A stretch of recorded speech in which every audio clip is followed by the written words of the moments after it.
மணலில் புதைந்த நகரங்கள், விண்வெளியை நோக்கிய பீடங்கள், அழிந்த நாகரிகங்களின் மௌனத்துக்குள் ஒளிந்திருக்கும் ஒரு பேர் சக்தியின் அடையாளம் அனுநாக்கி. பழங்கால சுமேரியர்கள் எழுத்தாக பதித்த அந்த பெயர் இன்று வரையிலும் பன்முகப்படுத்தப்பட்ட மர்மம். அவர்கள் வருகை மனித வரலாற்றின் திசையை மாற்றியது. அறிவியலும் ஆன்மீகமும் அதிகாரமும் ஒன்று சேர்ந்தபோது அந்த நிழல்கள் தோன்றின. அவர்கள் கட்டிய பீடங்கள் இன்றும் நின்று கொண்டிருக்கின்றன. ஆனால் அந்த பீடங்களுக்கு அடியில் இருந்த சக்தி பற்றி உலகம் பேச மறுக்கிறது. வணக்கம், இது உங்கள் சிந்தனை சுவடுகள். சிந்தனைகளை தூண்டும் ஒரு பயணம்.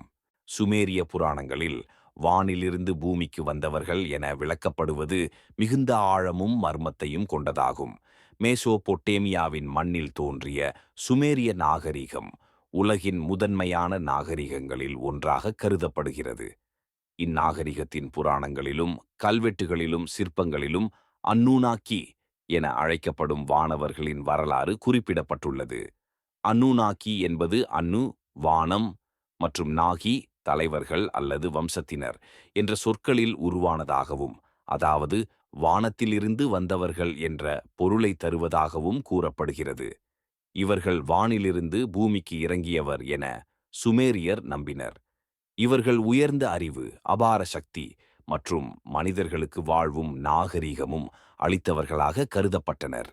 அன்னூனாக்கிகள் பூமிக்கு இறங்கி மக்களை நிலம் வேலை செய்யவும் நாகரிகம் கட்டியெழுப்பவும் கற்றுத்தந்ததாகவும், சில புராணங்களில் மனித இனத்தை தாங்கள் தேவையான பணிக்காக உருவாக்கியதாகவும் குறிப்பிடப்படுகிறது. அவர்கள் பூமியின் வளங்களை, குறிப்பாக தங்கம் போன்ற மதிப்புள்ள கனிகளை கவனித்திருந்தனர் என்றும், அதற்காகவே மனிதர்களை உருவாக்கினார்கள் என்ற புராண கோட்பாடுகள் சிலர் முன்வைக்கின்றனர்.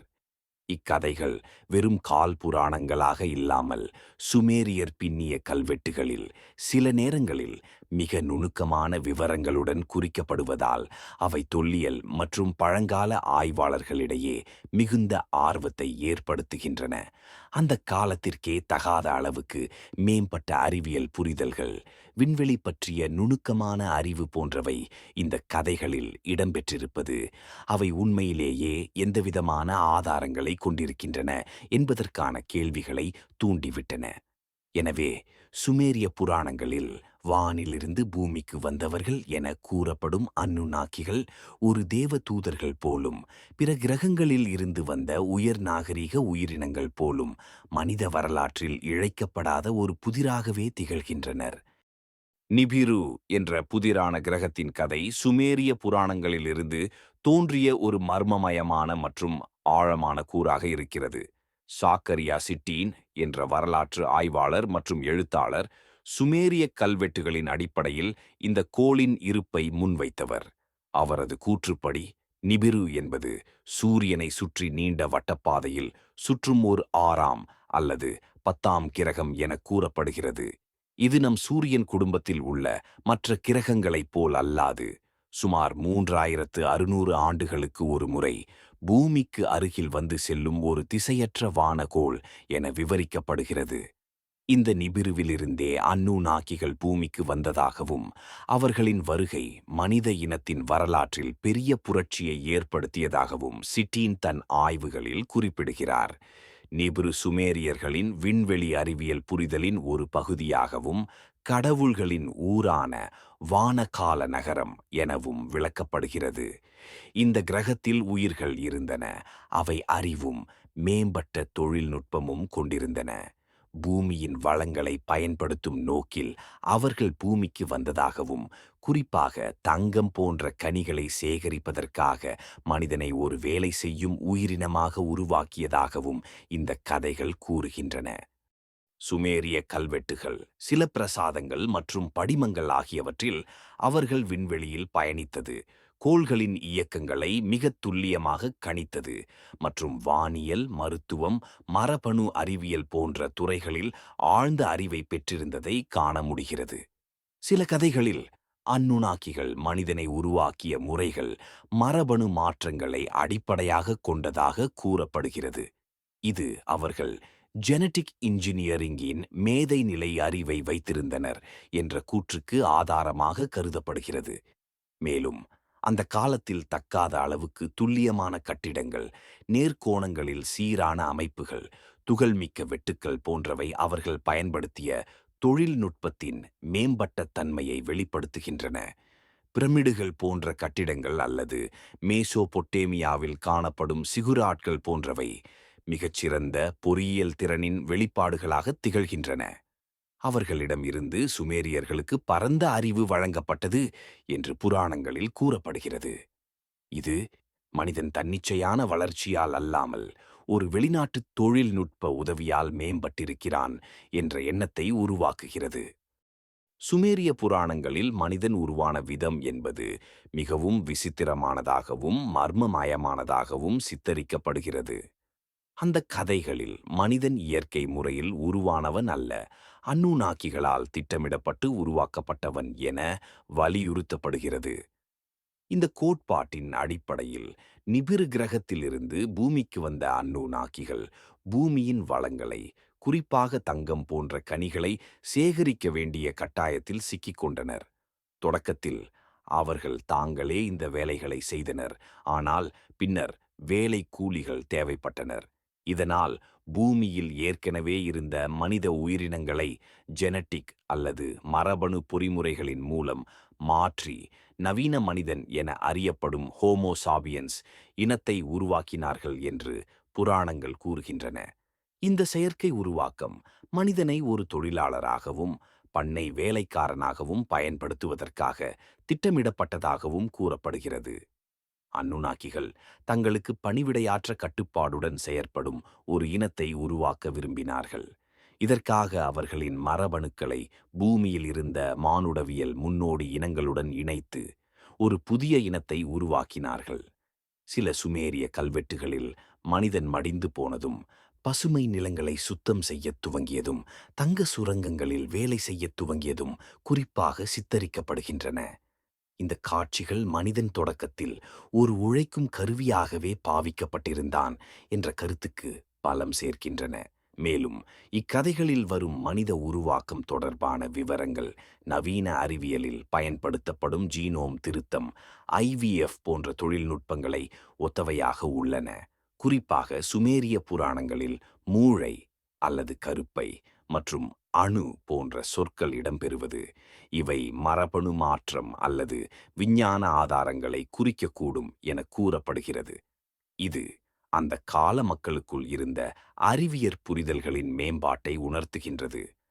இதற்கிடையில் அன்னுனாக்கிகள் மனிதனுக்கு கல்வி, மொழி, விவசாயம், கட்டிடக்கலை மற்றும் சமூக அமைப்பு போன்றவற்றையும் கற்றுத்தந்ததாகவும் சில சாகா கதைகள் தெரிவிக்கின்றன.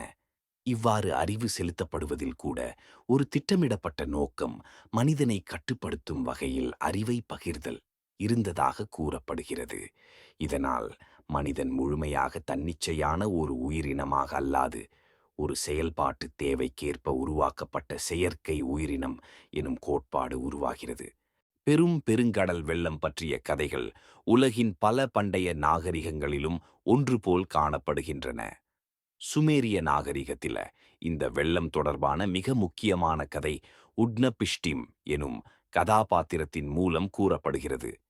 இவர்தான் சுமேரிய நாகரிகத்தின் நோயின் கதையில் வாழ்ந்து மீண்ட ஒரே மனிதராக குறிப்பிடப்படுகிறார். பின்னாளில் பைபிளில் நோவா என அறியப்படுகிறார். இக்கதையின் மையக்கருத்து அன்னூனாக்கிகள் மனிதனை உருவாக்கிய பின் மனித இனத்தின் வளர்ச்சி அளவுக்கு மீறி மாறியது. அவன் ஒழுக்கக்கேடான முறையில் செயல்படுகின்றான் என்ற அதிருப்தி அவர்களில் சிலரிடையே ஏற்படுகிறது. இதனால் சில அன்னூனாக்கிகள் மனித இனத்தை அழித்து புதிதாக உருவாக்க வேண்டும் என்ற எண்ணத்தில் பெரும் வெள்ளத்தை ஏற்படுத்த திட்டமிடுகிறார்கள். ஆனால் அந்த சூழ்நிலையில் மனிதர்களுக்கு பரிவு காட்டிய சில அன்னூனாக்கிகள், குறிப்பாக என்கி எனும் தெய்வம் உட்னபிஷ்டிம் என்பவரை எதிர்வினை செய்கிறார்.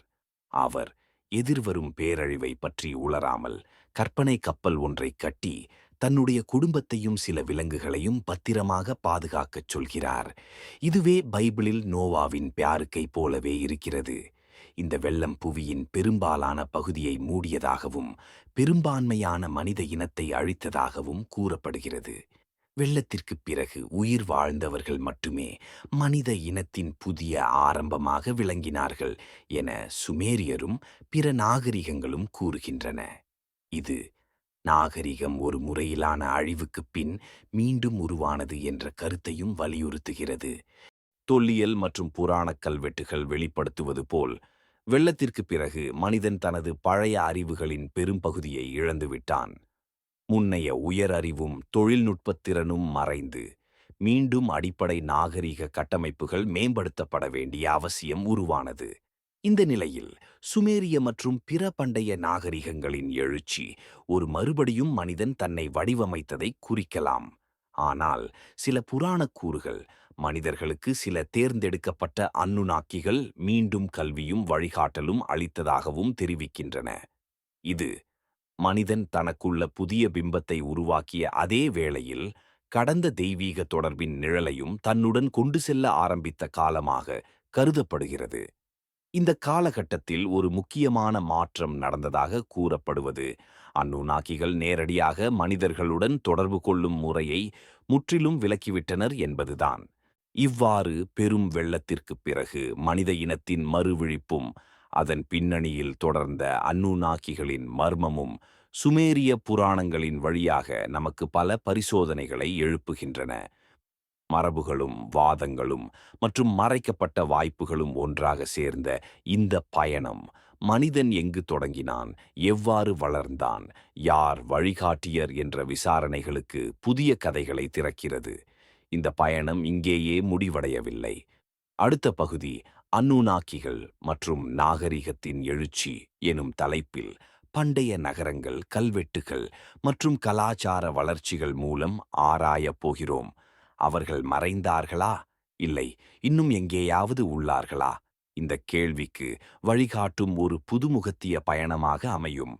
இதேபோல் மேலும் பல ஆழமான மற்றும் மர்மமிக்க கதைகளை அறிந்து கொள்ள இந்த காணொளியை லைக், ஷேர் மற்றும் சப்ஸ்கிரைப் செய்ய மறவாதீர்கள். உங்கள் ஆதரவே இந்த பயணத்தை தொடரும் தூண்டுகோல். அடுத்த பகுதியில் சந்திப்போம். வரலாற்றின் மறைந்த வழித்தடங்களை மீளப்பதிவு செய்.